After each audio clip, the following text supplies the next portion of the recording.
तो हाँ जी, देखो जी, आपका नाम धर्मेंद्र है और आपकी कुंडली बनी है मीन लग्न की और आपकी जो राशि है वो है धनु राशि। अगर आपकी मैं कुंडली की बात करूं कि कुंडली है कैसी, तो काफ़ी ग्रह अच्छे हैं, लेकिन एक दो ग्रह आपका मुझे खराब लगा है, जो कि मैं अभी आपको पूरा विस्तार से समझाऊंगा। और आपके जो सवाल है वो भी मैं कवर करूंगा। आपने खासकर रत्नों के बारे में मुझे पूछा है कि रत्न कौन से धारण करने चाहिए या नहीं। तो सबसे पहले आप ये समझ लो, ये जो कुंडली होती है इसमें होते हैं टोटल 12 ग्रह। और वो 12 ग्रह आप पहले समझ लो, मैं लिख देता हूँ। ये है आपका पहला ग्रह, ये है दूसरा ग्रह, ये तीसरा ग्रह आपका, चौथा, पांचवा, छठा ग्रह, सातवां, आठवां ग्रह है, ये है नौवां, 10वां, 11वां और ये 12वां ग्रह। अब ये जो मैंने 12 ग्रह लिखे हैं, इन ग्रहों से आपके जीवन के बारे में कुछ ना कुछ पता किया जाएगा। जैसे कि ये पहला घर जो है, इस घर से आपका हम शरीर देखेंगे, आपकी हेल्थ देखेंगे, आपका स्वभाव, आपका रंग रूप, आपकी पर्सनैलिटी, सर मस्तक पहले घर से देखेंगे। दूसरे घर से आपका धन जोड़ना, परिवार, वाणी। तीसरा घर आपके छोटे भाई बहनों का है। ये चौथा घर आपकी माता, मकान, वाहन का है। पांचवा घर आपके बच्चों का। छठा घर शत्रु, रोग, कर्जे का है। सातवां घर आपकी पत्नी का। ये आठवें घर से आपकी उम्र देखेंगे। नौवें घर से भाग्य देखेंगे। 10वां घर काम काज पिता का है। 11वां घर लाभ, बड़े भाई बहन। और 12वें घर से आपके खर्चे देखेंगे। तो आपने मेरी दो बातें नोट कर लेनी है। पहली बात, जो मैंने 12 ग्रह बोले हैं वो याद कर लो, और दूसरी बात, इन 12 ग्रहों से जो कुछ देखा जाएगा वो याद कर लो। और अब आप ये देखो कि आपने देखना क्या है, वो घर देखो। जैसे कि अगर आपका सवाल है आपके धन जोड़ने को लेके, तो दूसरा घर आपके है धन जोड़ने का। ये दूसरे घर से देखा जाएगा कि आप कितना धन जोड़ेंगे। और दूसरे घर में नंबर क्या लिखा है? एक। एक है मेष राशि, मालक बना मंगल। तो आपके धन जोड़ने के लिए हमें मंगल ग्रह को देखना पड़ेगा। ऐसे ही अगर आपने मान लो अपनी उम्र देखनी है, 8वें घर से आपकी उम्र देखी जाएगी। और 8वें घर में लिखा है 7, जो कि है तुला राशि। तुला राशि का मालक है शुक्र। तो आपकी उम्र देखने के लिए हमें शुक्र को देखना पड़ेगा। तो मेरा कहने का मतलब ये है कि जो कुछ देखना है कुंडली का, वो घर देखना है। और घर का जो मालक है वो मालक देखना है। तो अब देखो जी, मोटा मोटा आपको बेसिक जानकारी समझ आ चुकी है। अब बात करते हैं भविष्यवाणी की। तो भविष्यवाणी में देखो जी, होता क्या है, ये जो 9 ग्रह होते हैं, 9 ग्रहों का असर हमारे जीवन के ऊपर हमेशा रहता है। लेकिन इनका असर जो है वो कई गुना बढ़ जाता है इनकी दशा आने पर। और सवाल ये है कि अभी आपके ऊपर दशा किसकी है? वो है इस मंगल ग्रह की। मंगल की आपके ऊपर चली हुई है बड़ी महादशा, जो कि 18 से चली हुई है। और ये 12वां महीना 25 में, अगले साल में खत्म हो जाएगी। इसका मतलब ये है कि आपके ऊपर जो असर है सबसे ज्यादा, सभी 9 ग्रहों में सबसे बड़ा असर जो आपके ऊपर है वो मंगल ग्रह का है अभी। और इसका जो असर आपके ऊपर है वो 80% है। और बाकी बचा 20% असर आपके ऊपर शुक्र का है, जिसकी चली हुई है अंतरदशा। ये 11वां महीना 23 से चली हुई है और जनवरी 25 में खत्म होगी। तो मैंने अभी आपको क्या बोला कि असर तो सभी ग्रहों का है। अभी देखो जी, आज के समय में आपके ऊपर चंद्रमा का भी असर है, केतु का, सबका असर है। लेकिन आप समझ लो इनका असर इतना है, मतलब चंद्रमा का आपके ऊपर इतना असर है, केतु का इतना है, लेकिन मंगल का कितना है? कई गुना ज्यादा। मंगल का आपके ऊपर इन ग्रहों से 50 गुना ज्यादा असर है। तो सवाल है कि मंगल कैसे है। जैसे आपको ने अभी बोला था कि कुंडली में ग्रह अच्छे भी हैं। जैसे आपके जो अच्छे ग्रह कौन से हैं? आपका चंद्रमा बहुत अच्छा है, गुरु बहुत अच्छा है, शुक्र अच्छा है जो कि अपने घर में बैठा है, मंगल भी तकरीबन अच्छा है। लेकिन आपके जो ग्रह मुझे खराब लगे हैं, एक तो आपका शनि ग्रह मुझे ज्यादा खराब लगा है, सूर्य खराब लगा है। सूर्य अच्छे फल भी देगा लेकिन खराब फल ज्यादा देगा।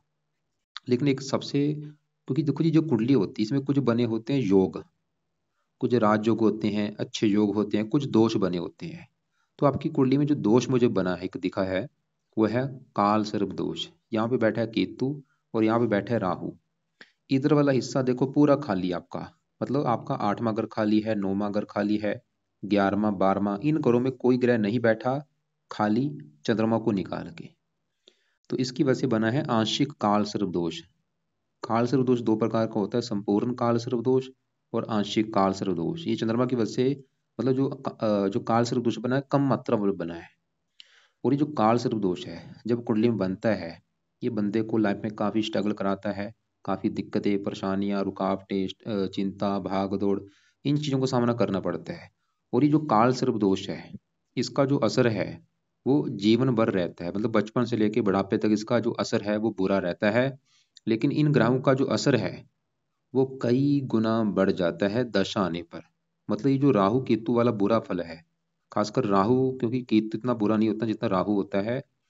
तो राहु का भी जो बुरा फल है, जैसे कि आप ये समझ लो आपकी पूरी कुंडली में ज्यादा ग्रह खराब राहु है, क्योंकि काल सर्प दोष बनने की वजह से ये खराब है। और ये काल सर्प दोष अभी एक्टिवेट होगा इसकी दशा आने पर। इसकी दशा कब चलेगी, अभी आपके ऊपर आने वाली है 12वां महीना 25 के बाद। अगले साल 12वां महीना 25 के बाद आपके ऊपर आने वाली है राहु की बड़ी महादशा, जो कि 18 साल तक आपके ऊपर चलेगी।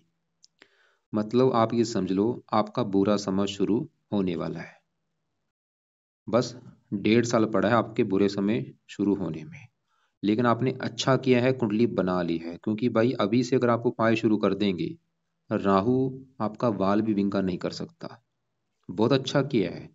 लेकिन पहले मैं बताऊंगा राहु इतना बुरा है क्यों, क्यों मैंने बोल दिया भाई बुरे फल देगा। तो राहु पहले देखो कहाँ बैठा है, कुंडली के 7वें घर में। और 7वां घर है आपकी पत्नी का घर। अगर आपकी पत्नी का सुख देखना है, 7वां घर देखा जाएगा। इसके अलावा 7वां घर डेली की इनकम का भी होता है और साझेदारी के कामों का भी होता है। पत्नी, डेली की इनकम, ये जो चीजें हैं ये 7वें घर से देखेंगे। और फार्मूला होता है, अभी आपको मैंने एक फार्मूला समझाया था कि घर का मालक देखना है। तो 7वें घर का जो मालक है, 7वें घर में 6 लिखा, 6 है कन्या राशि, मालक है ये बुध। तो 7वें घर के मालक बुध को भी देखा जाएगा आपकी पत्नी के लिए, और 7वें घर में बैठे राहु को भी देखा जाएगा। तो राहु देखो जी बैठा तो 7वें घर में है। अब देखो जी, अगर आपको मैं पूछूं कि आपका राहु कहाँ बैठा, आप क्या बोलेंगे कि भाई मेरा राहु 7वें घर में बैठा है। लेकिन देखो जी, इसको अगर चलित कुंडली में देखा जाए, इसका 70% हिस्सा जो है वो 8वें घर के ऊपर है। ये आपको जो बुरे फल ज्यादा देगा 8वें घर के हिसाब से देगा। ऐसे केतु बैठा है पहले घर में, इसका चलित कुंडली में बड़ा हिस्सा जाएगा दूसरे घर के ऊपर। बैठी पहले 7वें घर में है, लेकिन चलित में जा रहे हैं दूसरे और 8वें घर के ऊपर। तो अब राहु देखो जी, मेन वैसे तो राहु मान लो 7वें घर में जहाँ बैठा है, ये कन्या राशि में बैठा है, स्वय राशि है, मित्र इसकी खुद की राशि होती है। लेकिन ये जो मुझे बुरा इसलिए लगा है क्योंकि जो आंशिक काल सर्प दोष है, इसकी वजह से मुझे ये ज्यादा खराब लगा है। और दूसरा कारण खराब होने का कि 8वें घर में जा रहा है, क्योंकि 8वें घर में राहु अच्छे फल नहीं देता। अब सवाल है कि बुरे फल क्या देगा। तो देखो जी, थोड़े से बुरे फल आपको 7वें घर के भी देगा। जैसे 7वां घर पत्नी का है, ये आपको पत्नी संबंधी दिक्कतें पैदा करेगा कोई ना कोई। क्या दिक्कतें करेगा, या तो आपका विवाह देरी से होगा, या विवाह हो भी गया तो आपकी पत्नी से बनेगी नहीं। पत्नी से लड़ाई झगड़े होते रहेंगे, या पत्नी बीमार होगी, या पत्नी कहने में नहीं होगी। पत्नी संबंधी दिक्कतें पैदा करेगा। दूसरा, डेली की इनकम को लेकर दिक्कतें, साझेदारी के कामों में नुकसान होगा। और क्योंकि बड़ा हिस्सा 8वें घर के, तो ज्यादा फल आपको 8वें घर के देगा। 8वें घर में बैठ के राहु, 8वां घर से हम देखते हैं आयु, मृत्यु, मृत्युजल कष्ट, लंबी बीमारी, दुर्घटना, गुप्त रोग। राहु की दशा जब चलेगी तो 8वें घर को एक्टिवेट करने से आपको हेल्थ को लेकर दिक्कतें बड़े लेवल पर पैदा करेगा। आपको बीमार कर देगा राहु, रोगी बना देगा। कौन सा रोग, राहु का जो रोग है वो कोई ना कोई रोग आपको हो सकता है। खासकर ये 8वें घर में बैठ के पेट का रोग देता है। पेट संबंधी कोई दिक्कतें, नाभि के नीचे का हिस्सा जो होता है, या कोई गुप्त रोग दे सकता है, गुद्दे का रोग दे सकता है। इसके अलावा मतलब पहला बुरा फल राहु का हेल्थ को लेके, दूसरा बुरा फल सामाजिक कष्ट देगा, तीसरा बुरा फल आर्थिक कष्ट देखोगी तो 8वें घर से दूसरे घर को दृष्टि देगा, धन को लेकर दिक्कतें आएंगी। 12वें घर, 8वें घर से 12वें घर को दृष्टि देगा, खर्चे बढ़ा देगा। चौथे घर को मकान वाहन संबंधी दिक्कतें। और राहु की वजह से आपको हजारों दिक्कतें और भी लाइफ में आएंगी। वो क्या होंगी, आपके कामों में रुकावटें आनी शुरू हो जाएंगी। आपका काम धंधा बंद होना शुरू हो जाएगा। काम जो भी आप काम काज कर रहे हैं वो चलना बंद हो जाएगा। और भी आपको मतलब आपको अजीब सा डर लगेगा, भय लगेगा। मतलब लाइफ में स्ट्रगल बढ़ जाएगा, मेहनत का फल मिलना बंद हो जाएगा। ये चीजें बढ़नी शुरू हो जाएंगी आपकी लाइफ में। लेकिन अगर आप उपाय करेंगे बुरे फल नहीं मिलेंगे। तो मेन अब सवाल ये है कि इस राहु की जो दशा आने वाली है इससे बचा कैसे जाए, क्या उपाय किए जाएं। तो सबसे पहले नंबर पे इसके जो उपाय में से है, आप इसका जो पाठ है वो है राहु कवच का एक पाठ है, वो पाठ आप अभी शुरू कर दो पढ़ना। राहु कवच का पाठ 2 मिनट का पाठ है, रात को ये पाठ पढ़ना है। या इसकी ऑडियो लगा के सुन लिया करो, या पढ़ लिया करो, नहीं पढ़ना आता तो ऑडियो लगा के सुन लिया करो। दूसरा पाए, राहु स्रोत का पाठ आपने पढ़ना है, या इसको भी सुन लिया करो। ये दोनों पाठ पढ़ने हैं जो सुनने हैं। तीसरा पाए, राहु का दान किया करो। सतनाजे का दान होता है, ये सतनाजा दान आप किया करो। पंछियों को डाला करो, मछलियों को, चींटियों को। इसके और भी जो दान है वो दान की वीडियो आपको मैं भेजूंगा, उसमें से भी जो आपको दान सही लगे वो कर दिया करो। तो 3 उपाय तो अभी शुरू कर दो। कवच स्रोत के पाठ हैं, ये पढ़ने हैं, जो सुनने हैं। दान आप दिन में किसी भी समय कर सकते हैं। चौथा उपाय, शिव जी की पूजा उपासना शुरू कर दो। ये भी बेस्ट उपाय है। मतलब शिव जी के मंत्र जाना शुरू कर दो, दोनों टाइम शिव जी के मंत्र जाओ। और वहाँ पे जब जाएंगे, वहाँ पे 5-10 मिनट बैठो, वहाँ पे शिव चालीसा पढ़ो, या शिव जी का जो मंत्र है ओम नमः शिवाय, वो वहाँ पे जाप करो शिव जी के मंदिर में जाके। शिव जी के मंदिर नहीं जा सकते, घर पे बैठे बैठे शिव चालीसा पढ़ो या शिव जी का कोई ना कोई मंत्र आप किया करो।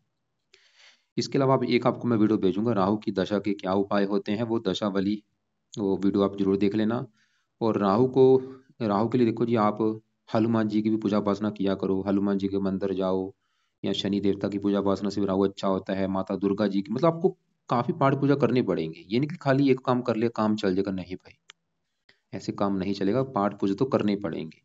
अभी चाहे कम करो, राहु की दशा में चीजें ज्यादा शुरू कर देना। उस समय तो ये पाठ आपने ज्यादा ज्यादा पढ़ने हैं, रिपीट किया करो इन पाठ को। तो अभी हमने देखो जी, आपकी कुंडली में सबसे बड़ी जो चीज मैंने क्या देखी है, कि जो काल सर्प दोष बना है, आंशिक काल सर्प दोष, ये आपको अभी अभी भी इसका असर है, लेकिन अभी असर इतना है बस। और इसका जो असर अभी दशा में 50 गुना बढ़ जाएगा, आप ये समझ लो। वैसे भी आप चाहे नोट कर भी लेना कि राहु पत्नी घर में बैठा, आपको पत्नी संबंधी भी दिक्कतें कोई ना कोई दे रहा होगा। अब क्योंकि जो आंशिक काल सर्प दोष है वो राहु केतु दोनों की वजह से बनता है। ये देखो जी होता क्या है, ये राहु केतु सांप है, मतलब राहु को सांप कहा गया है, ये सांप का सर है, केतु इसकी पूंछल है। तो सभी ग्रहों को इन्होंने कैद कर रखा है। जब काल सर्प दोष बनता है, इन्होंने सभी ग्रहों को कैद कर रखा है। मतलब दूसरे ग्रहों के जो अच्छे फल हैं वो भी आपको नहीं मिल पाएंगे इस दोष की वजह से। तो अगर ये आप ये उपाय करेंगे, दशा जो आएगी उससे तो बचेंगे ही, ये दोष भी आपका खत्म हो जाएगा। और दोष खत्म हो गया, क्या होगा, लाइफ में आप आगे बढ़ पाएंगे, दिमाग काम करना शुरू हो जाएगा, भाग्य साथ देना शुरू हो जाएगा, लाइफ की दिक्कतें दूर हो जाएंगी। अब क्योंकि ये जो दोष है दोनों की वजह से बना है, अब जो केतु है वो कहाँ बैठा है, कुंडली के पहले घर में। और पहला घर आपका शरीर, हेल्थ, स्वभाव, रंग रूप, पर्सनैलिटी, सर, मस्तक। तो के पहले ये जो चीजें भी मैंने बोली हैं, पहले घर से क्या देखा जाएगा, आपकी हेल्थ, आपका स्वभाव, रंग रूप, पर्सनैलिटी। इन चीजों को अगर देखना है, पहले घर में 12 लिखा है जो कि मीन राशि है, मालक गुरु है। हमें पहले घर के मालक गुरु को भी देखा जाएगा, आपकी हेल्थ स्वभाव देखना है। और पहले घर में बैठे केतु को भी। तो केतु क्योंकि थोड़ा सा खराब है, आंशिक काल सर्प दोष बनने की वजह से वो केतु थोड़ा सा पहले घर को खराब करेगा आपको। मतलब हेल्थ को लेकर दिक्कतें, लाइफ में स्ट्रगल, चिंता, भाग दौड़, परेशानियां। और क्योंकि केतु का भी जो बड़ा हिस्सा है, 70% हिस्सा दूसरे घर के ऊपर होने की वजह से, दूसरा घर है धन जोड़ने का। केतु आपको धन जुड़ने नहीं देगा, लाइफ में आपके धन की हानि होती रहेगी, धन खर्च होता रहेगा केतु की वजह से। तो इसके भी दो आप उपाय करो। पहला उपाय, केतु कवच का पाठ रात को पढ़ लिया करो या इसको सुन लिया करो। दूसरा उपाय, केतु का दान, कुत्तों को रोटी डाला करो, रोजाना कुत्तों को रोटी डालो। तो ये आपने उपाय करने हैं। अब आपके मैं दूसरे ग्रहों को भी एक बार रिपीट करता हूँ कि वो कैसे है। सबसे पहले यहाँ पे मैं गुरु की बात करता हूँ, वो कैसा है। देखो जी, आपका गुरु बहुत अच्छा है, चंद्रमा अच्छा है, जबकि मैं पहले बता ही चुका हूँ। तो थोड़ा सा मैं विस्तार से समझाता हूँ कि गुरु क्या अच्छे फल देगा। लेकिन गुरु से पहले ये थोड़ा सा मैं बुध की बात कर लेता हूँ, क्योंकि बुध आपका मुझे अच्छा नहीं लगा। बुध भी आप समझ लो आपको 100 में से 60% तक खराब फल देगा। कारण क्या है बुध खराब होने का, ये छठे घर में बैठा है। सबसे बड़ा कारण खराब होने का कि कुंडली के छठे घर में आके बैठा है, क्योंकि ये जो छठा घर है, ये छठा घर अच्छा घर नहीं होता। छठे घर से रोग देखे जाते हैं, कर्जा, शत्रु, कोर्ट कचहरी, चोरी, ठगी। तो इसकी वजह से बुध आपका खराब है। अब बुध खराब फल देगा क्या, सवाल ये है। तो बुध के इस कुंडली में अपने दो घर हैं। कौन से घर हैं बुध के, एक तो बुध आपकी कुंडली के इस 7वें घर का मालक है, जो कि आपकी पत्नी का घर है। क्योंकि 7वें घर में जो 6 लिखा है, कन्या राशि मालक है बुध। तो बुध आपकी कुंडली के 7वें घर का मालक, पत्नी के घर का मालक कहाँ जाके बैठा है, छठे घर में। छठा घर किसका है, रोग, शत्रु, कर्जा।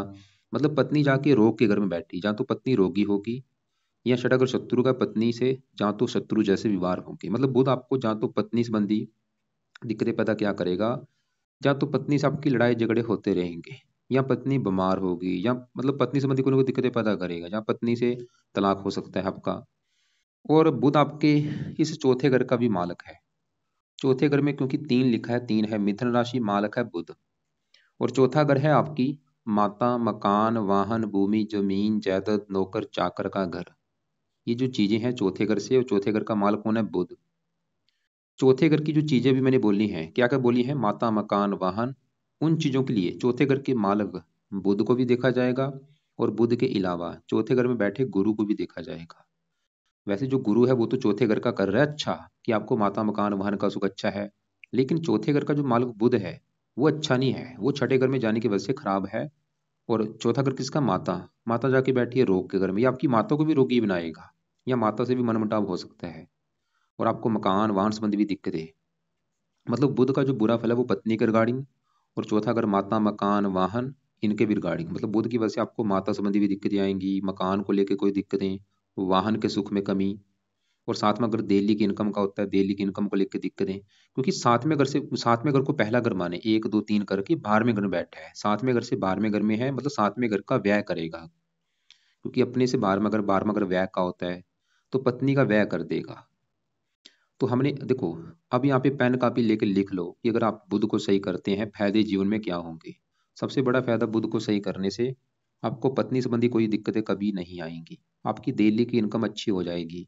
बुध को सही कर लिया, माता का सुख अच्छा रहेगा, मकान का सुख अच्छा मिलेगा, वाहन का सुख अच्छा, भूमि, जमीन, जायदाद, इनका सुख अच्छा, बिजनेस अच्छा चलेगा, आप रोगों से बचेंगे, आप भी कर्जे से बचेंगे, क्योंकि कर्जे का भी घर है। तो बुध को सही करने के लिए 2 आपने पाठ पढ़ने हैं सुबह के टाइम। तो जो पहला पाठ है वो है, आप बुध कवच का पाठ पढ़ा करो सुबह के टाइम, रोजाना ये पाठ पढ़ना है लाइफ टाइम के लिए, या सुन लिया करो, नहीं पढ़ना आता सुन लिया करो। दूसरा उपाय बुध स्रोत का पाठ। अब यहाँ पे 2 पाठ मैंने लिखे हैं, बुध कवच और बुध स्रोत, दोनों पाठ पढ़ लिया करो, या इनकी ऑडियो लगा के सुन लिया करो लाइफ टाइम। हजारों फायदे होंगे भाई आपको ये, क्योंकि वैसे भी जो राहु है वो 7वें घर में जहाँ बैठा वो बुध का घर है, मतलब अगर बुध का आपका अच्छा रहेगा, राहु का भी बुरा फल कम हो जाएगा। लेकिन देखो जी, मैंने बोला था बुध आपके चौथे घर की भी हानि करेगा, आपको माता, मकान, वाहन संबंधी दिक्कतें, लेकिन चौथे घर में जो गुरु है वो आपका चौथे घर का अच्छा कर रहा है, मतलब माता, मकान, वाहन का सुख अच्छा दिखा रहा है। तो थोड़ा सा मैं विस्तार से समझाता हूँ। तो गुरु देखो जी, जहाँ बैठे चौथे घर में, ये बुध का घर है। और गुरु, पहले समझो गुरु के अपने घर कौन से? गुरु इस कुंडली में, एक तो है इस घर का मालिक 10वें घर का, और पहले घर का, पहला 10वां दोनों घर हैं गुरु के। अब ये जो पहला घर है, ये घर आपका शरीर है, हेल्थ, स्वभाव, रंग रूप, पर्सनैलिटी, सर मस्तक, पहले घर से। और पहले घर में 12 लिख रखा है, मीन राशि है, मालक गुरु। तो पहले घर के मालक गुरु को भी देखा जाएगा आपकी हेल्थ, स्वभाव, रंग रूप देखने के लिए। और केतु को, केतु तो पहले घर की थोड़ी सी कर रहा है हानि, कि आपकी हेल्थ खराब होगी, आपको स्ट्रगल करना पड़ेगा, लेकिन पहले घर का जो मालक गुरु है ये बहुत अच्छा है। गुरु ये दिखा रहा है कि आपकी, मतलब पहले घर का अच्छा करेगा, पहले घर से चौथे घर में आपकी हेल्थ अच्छी, स्वभाव, रंग रूप अच्छा, पर्सनैलिटी अच्छी। और चौथे घर का अच्छा करेगा, मकान वान का सुख अच्छा देगा। और गुरु की 7वीं दृष्टि पड़ेगी 10वें घर के ऊपर, जो कि गुरु का अपना घर है, अपने घर का बहुत अच्छा कर देगा। आपको काम काज का सुख अच्छा दिखा रहा है कि मिलेगा, सरकार का सुख अच्छा, मान प्रतिष्ठा अच्छी। गुरु देखो जी 8वें घर को दिख रहा है, उम्र के लिए अच्छा है, गुरु भाई बहुत अच्छा है। गुरु वैसे भी इस कुंडली में योग कारक है, लग्नेश है, लेकिन जो गुरु के अच्छे फल हैं वो आपको मिलेंगे कम मात्रा में। मतलब जो अच्छे फल इतने थे वो आपको मिलेंगे बस थोड़े से कम मात्रा में। क्यों? क्योंकि ये 1 डिग्री का बैठा है, बिल्कुल बाल अवस्था में बैठा है। लेकिन अगर आप चाहते हैं इसके अच्छे फल कई गुना बढ़ जाएं, क्या करना पड़ेगा आपको? 3 उपाय करने पड़ेंगे। ये जो 1 डिग्री, इसको हमने प्लस करना है, इसको बढ़ाना है, 15 करना है। तो पहला जो गुरु का जो उपाय है वो है, आप गुरु का मंत्र जाप करके इसकी पावर को बढ़ा सकते हैं। तो ये मंत्र जाप अपने करना है लाइफ टाइम। गुरुवार से स्टार्ट कर लेना सुबह के टाइम, रोजाना 1 2 3 4 5 जितनी माला कर सकते हो किया करो। मंत्र है ओम ब्रह्म बृहस्पति नमः। दूसरा पाए, गुरु का आप करो रत्न धारण पुखराज।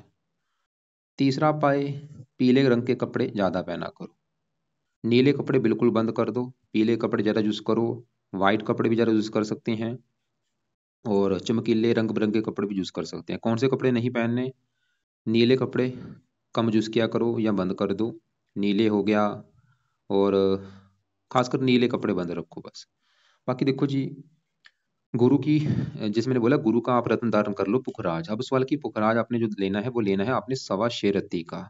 लेने के बाद उसको या तो सोने में जड़वा लेना या पित्तल में जड़वा लेना। और आपने धारण करना है राइट हैंड की इस पहली उंगली में। कब धारण करना है?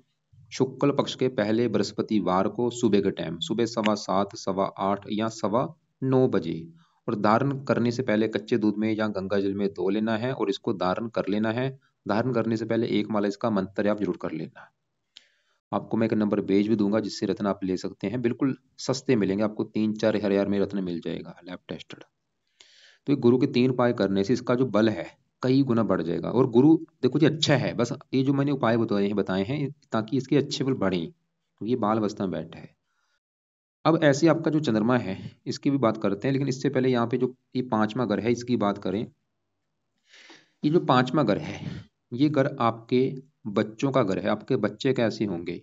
इसके अलावा पांचवा घर आपकी पढ़ाई का भी है, आप कितने पढ़े लिखे होंगे और आप कितने बुद्धिमान होंगे, ये जो चीजें हैं पांचवें घर से देखेंगे। और फार्मूला क्या होता है, घर का मालक देखा जाता है। तो पांचवें घर में लिखा है 4 जो कि कर्क राशि है, मालक बना चंद्रमा। तो पांचवें घर के मालक चंद्रमा को भी देखा जाएगा। चंद्रमा के अलावा पांचवें घर में सूर्य शनि बैठे हैं, इनको भी देखा जाएगा। तो 3 ग्रहों को देखकर डिसाइड होगा आपके बच्चों के बारे में, पढ़ाई के बारे में। तो सबसे पहले मैं पांचवें घर में बैठे सूर्य की अगर बात करूं, सूर्य आपके इस छठे घर का है मालक, क्योंकि छठे घर में जो 5 लिखा है सिंह राशि, मालक है सूर्य है। और छठा घर किसका है? शत्रु, रोग, कर्जे का घर। मतलब सूर्य के पास जो डिपार्टमेंट मिला है उसको खराब डिपार्टमेंट है, क्योंकि छठा घर रोग, और रोग उठ के चला गया बच्चों के घर में। छठा घर शत्रु, शत्रु बच्चों के घर में। मतलब सूर्य दिखा रहा है कि आपके बच्चों को रोगी कर सकता है, बच्चों को बीमार कर सकता है, या बच्चों से आपकी लड़ाई झगड़ा कर सकता है। जो आपके बच्चे होंगे उससे लड़ाई झगड़े होना, या आपकी पत्नी का गर्भपात करा सकता है, या संतान में देरी कर सकता है, या संतान को जीवन में आगे बढ़ने में दिक्कतें आ सकती हैं, क्योंकि सूर्य शनि ये आपकी संतान के घर में, इसे कहते हैं पित्तर दोष भी कहते हैं, आंशिक पित्तर दोष बना हुआ है, संतान के घर में बना है। मतलब आपकी जो संतान होगी उसको दिक्कतें परेशानी आ सकती हैं आगे बढ़ने में। तो इस सूर्य का थोड़ा सा बुरा फल आपको संतान के रिगार्डिंग मिलेगा। सूर्य के लिए क्या करो, उपाय लिख लो आप। पहला उपाय, सूर्य को जल दिया करो। जल क्या करेगा, इसकी पावर को कम करेगा। दूसरा उपाय, हर संडे को लाल रंग की वस्तुओं का दान किया करो। तो ये 2 उपाय जरूर आपने करने हैं। अब इसी घर में जो शनि बैठा है, शनि आपकी कुंडली के इस घर का मालक है 11वें घर का और 12वें घर का। 11वां घर भाई, 11वां घर इस घर से वैसे काफी चीजें देखते हैं, लेकिन 11वें घर से जो मेन है लाभ देखा जाता है। लाभ, किसी भी प्रकार का जो आपको जीवन में लाभ होगा 11वें घर से देखेंगे। 11वां घर आपके बड़े भाई बहनों का भी घर है, इच्छा पूर्ति का भी घर है, आमदनी का घर है, आमदनी कैसी होगी। अब 11वें घर में जो लिखा है 10, मकर राशि, मालक शनि। तो 11वें घर की चीजें किससे देखेंगे? शनि से, जो कि बैठा है 5वें घर में, कर्क राशि, शत्रु राशि। सवाल की शनि अच्छा जो बोला, शनि आपका मुझे अच्छा ज्यादा नहीं लगा, क्योंकि एक तो वो बैठा है 5वें घर में कर्क राशि में, शत्रु राशि, ऊपर से अस्त बैठा है, ऊपर से सूर्य के साथ बैठा है युति करके, आंशिक पित्तर दोष बना हुआ है। और एक सबसे बड़ी बात, शनि देखो जी बैठा 5वें घर में है, लेकिन चलित कुंडली में इसको अगर देखूं तो छठे घर के ऊपर ये जा रहा है। बड़ा हिस्सा जाएगा इसका छठे घर के ऊपर, ये भी एक कारण है खराब होने का। क्या खराब फल देगा? एक तो अगर ये 5वें घर के जो फल देगा, थोड़ा सा संतान संबंधी दिक्कतें पैदा करेगा आपको, कोई ना कोई संतान में विलंब होना, संतान का बीमार होना, संतान से लड़ाई झगड़े होना, उसका जीवन में आगे ना बढ़ पाना, क्योंकि बड़ा ऐसे छठे घर के ऊपर है। और लाभ का मालक है, लाभ भंग जो बनेगा, कामों में लाभ नहीं होगा, आमदनी को लेकर दिक्कतें आएंगी बहुत सारी। और 11वां आमदन जाएगी छठे घर के ऊपर, कर्जे, आपको कर्जदार भी बना सकता है। तो शनि, यहाँ पे फिर एक पेन कापी लो, उसमें लिख लो कि शनि ग्रह को सही करने से जीवन में फायदे क्या होंगे। सबसे बड़ा फायदा ये होगा, आपका जो आंशिक पित्तर दोष बना है वो खत्म होगा, क्योंकि जो पित्तर दोष बनता है ये भी लाइफ में आगे बढ़ने नहीं देता। शनि को सही कर लिया, संतान को लेकर दिक्कतें नहीं आएंगी। शनि को सही कर लिया, कामों में लाभ मिलना शुरू हो जाएगा, आमदनी बढ़नी शुरू हो जाएगी, इच्छाएं पूरी होनी शुरू हो जाएंगी, कर्जे से बचेंगे आप, बीमारियों से बचेंगे, रोगों से बचेंगे। और ये जो सूर्य शनि है ये पिता पुत्र है, इसकी वजह से आपकी पिता, आपका जो पिता है उससे आपकी बनेगी नहीं। और आपका भी जो आगे पुत्र होगा उसको भी लेके दिक्कतें आएंगी, उससे भी आपकी बनेगी नहीं इस दोष की वजह से। लेकिन अगर शनि के जो उपाय मैं भी बताऊंगा वो करेंगे, दिक्कतें नहीं आएंगी। तो क्या शनि के उपाय हैं? पहला जो शनि का उपाय है, शनि चालीसा का पाठ रात को पढ़ना ही पढ़ना है, या ऑडियो लगा के सुन लिया करो। दूसरा उपाय, हर शनिवार को शनि मंदिर माथा टेकने जाया करो। ये 2 उपाय आप करने की आदत बना लो। शनि चालीसा पढ़ा करो और शनि मंदिर माथा टेकने जाया करो। बाकी सूर्य के लिए सूर्य को जल देना है, सूर्य कवच का पाठ आपने पढ़ना है। अब यहाँ पे देखो जी, तीसरे घर में आपका मंगल शुक्र बैठे हैं। तीसरा घर छोटे भाई बहनों का है, पराक्रम का, उद्यम का, मेहनत का, साहस का। लेकिन इससे पहले देखो जी, यहाँ पे चंद्रमा की मैं बात कर लेता हूँ, क्योंकि जो पांचवा घर है ये सूर्य शनि, ये दोनों मिलकर इस पांचवें घर की कर रहे हैं हानि, क्योंकि दोनों इस कुंडली में मार्किश भी हैं। अब पांचवें घर का जो मालिक चंद्रमा है वो आपका बहुत बड़े लेवल पे अच्छा है, क्योंकि एक तो वो 10वें घर में यहाँ पे गुरु की राशि है, मित्र राशि में बैठा है, ऊपर से योग कारक भी है, और ऊपर से इसके ऊपर गुरु की दृष्टि है, शुभ ग्रह की दृष्टि भी है। तो ये दो तीन कारणों से अच्छा है। क्या अच्छे फल देगा? ये पांचवें घर का अच्छा कर रहा है, संतान के लिए अच्छा है, पढ़ाई के लिए अच्छा है, बुद्धि के लिए अच्छा है। पांचवें घर का चंद्रमा तो अच्छा कर रहा है, लेकिन पांचवें घर में सूर्य शनि पांचवें घर की कर रहे हैं हानि। मतलब चंद्रमा फिर भी पांचवें घर का अच्छा करेगा, लेकिन चंद्रमा का भी आप बल बढ़ाओ, इसका बल बढ़ेगा, इसके अच्छे बल कई गुना बढ़ेंगे। तो इसका बल कैसे बढ़ेगा? दो तीन उपाय हैं। पहला उपाय, आप इसका भी रतन धारण करो, मोती, जो कि आपने लेना है 1.25 रत्ती का। लेने के बाद राइट हैंड की छोटी उंगली में इसको धारण करना है। जब आपने मोती ले लिया 1.25 रत्ती का, उसको लेने के बाद चांदी में जड़वा लेना, और शुक्ल पक्ष का जो पहला सोमवार होगा उस दिन इसे धारण करना है।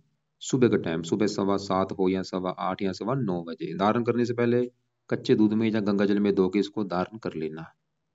दूसरा उपाय, व्हाइट कपड़े भी आप पहन के इसकी पावर को बढ़ा सकते हैं। तीसरा उपाय, इसका मंत्र जाप भी आप करके पावर को बढ़ा सकते हैं, जो कि है ओम सोम समाय नमः। ये भी आप एक दो माला सुबह के टाइम कर सकते हैं, मंत्र जाप। बाकी आपके तीसरे घर में मंगल शुक्र की बात करूं, तीसरा घर पराक्रम, उद्यम, मेहनत, साहस। तीसरे घर में दो लिखा, दो वृष राशि मार्ग शुक्र है, जो कि इसी घर में बैठा है। शुक्र आपके 8वें घर का भी मालक है। वैसे शुक्र मार्केश है, लेकिन शुक्र अपने ही घर में बैठा है, मालव्य योग बना हुआ है।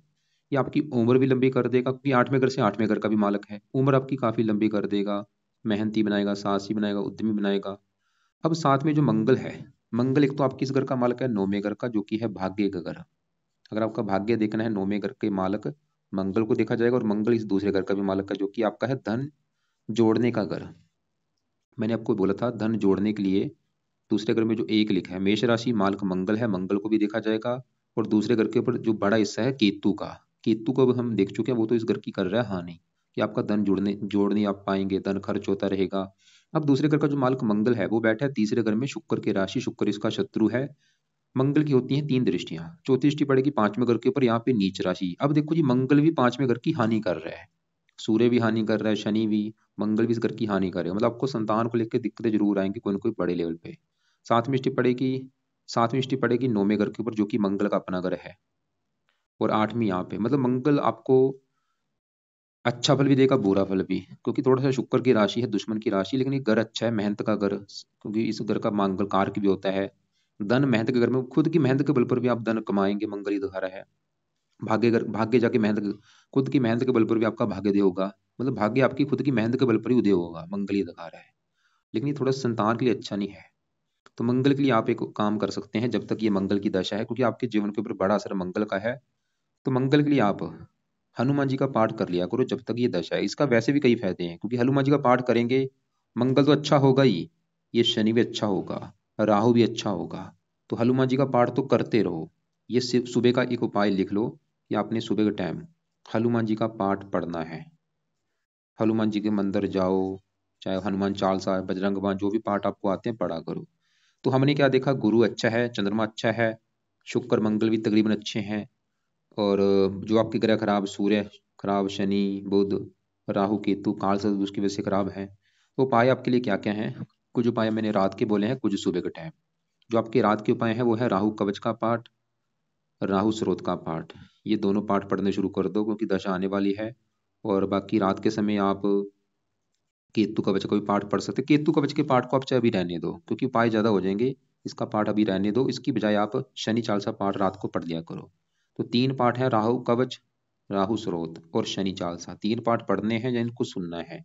और सुबह के टाइम बुध कवच, बुध स्रोत और गुरु का मंत्र याप। ये बुध कवच स्रोत ये पाठ है, और गुरु का मंत्र, ये 3 काम आपके सुबह के टाइम हो चुके हैं। और बुध का कवच स्रोत ये बुधवार से स्टार्ट कर लेना, गुरु गुरुवार से। और हनुमान जी का भी पाठ सुबह के टाइम कर लिया करो। बाकी आपको रत्न मैंने गुरु का पुखराज और चंद्रमा का मोती बोला है। मंगल का मूंगा आपने धारण नहीं करना, क्योंकि वो ऑलरेडी पहले 13 डिग्री का बैठा है। रत्न क्या करता है? पावर को बढ़ाता है। बाकी आप सूर्य को जल देना है। दान आपको, एक तो मैंने राहु का बोला, सतनाजे का दान, केतु के लिए कुत्तों को रोटी डाला करो, सूर्य का संडे को दान करना है। शनि का सवाल कि दान करना जो नहीं, आप शनि का भी दान कर दिया करो, जब शनि मंदिर माथा टेकने जाया करेंगे वहां पे दान कर सकते